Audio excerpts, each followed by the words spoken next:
আসসালামু আলাইকুম ভিউয়ার্স, কেমন আছেন সবাই? আশা করছি অনেক ভালো আছেন। তো আমি আজকে এমন একটা জায়গায় আসছি যেখান থেকে আজকে আমরা জায়গাটা অনেকটা সুন্দর। আবার এখান থেকে সূর্যাস্ত দেখতেছি। তো সূর্যাস্ত চলে গেছে প্রায়, আর অল্প একটু আছে।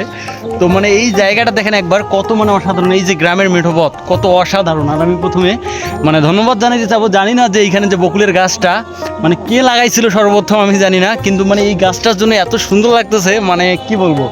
একটা কথা আছে না যে আমাদের ছোট নদী চলে আঁকে বাঁকে, বৈশাখ মাঠে তার হাঁটুর জল থাকে।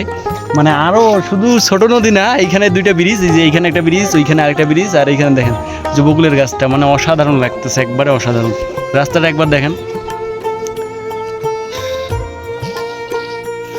তো ভিউয়ার্স দেখেন, আপনারা একবার দেখেন কত অসাধারণ জায়গা, একবার চমৎকার। এইটা সূর্যাস্ত যাইতেছে, আর নদীর নদীর উপরে ছোট্ট একটা ব্রিজ, আর সেই ব্রিজ থেকে দেখেন সূর্যাস্ত, কত চমৎকার লাগতেছে নদীটা। আর এইদিকে কি বলবো, ওই যে কম্পিউটার আগে ওপেন করলে উইন্ডোজ 7 যেমন উঠতো, উইন্ডোজ 7 এরকম একটা পিকচার দেওয়া থাকে, এই যে সামনে যে দেখতেছেন, আমার মনে হয় যে সেই পিকচারটা এইখান থেকে তোলা। এই যে দেখেন কত চমৎকার।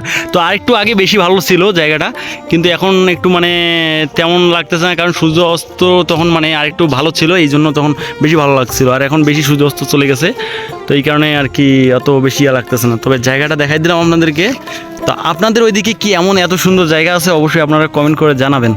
আর এই বকুলের গাছটা কে লাগাইছিল, অবশ্যই আপনারা একটু কমেন্ট করে জানাবেন যদি জানেন আর কি। তো ধন্যবাদ সবাইকে ভিডিওটা এতক্ষণ পর্যন্ত দেখার জন্য। তো ভিডিওটা এই পর্যন্ত ছিল। সবাই ভালো থাকবেন, আল্লাহ হাফেজ।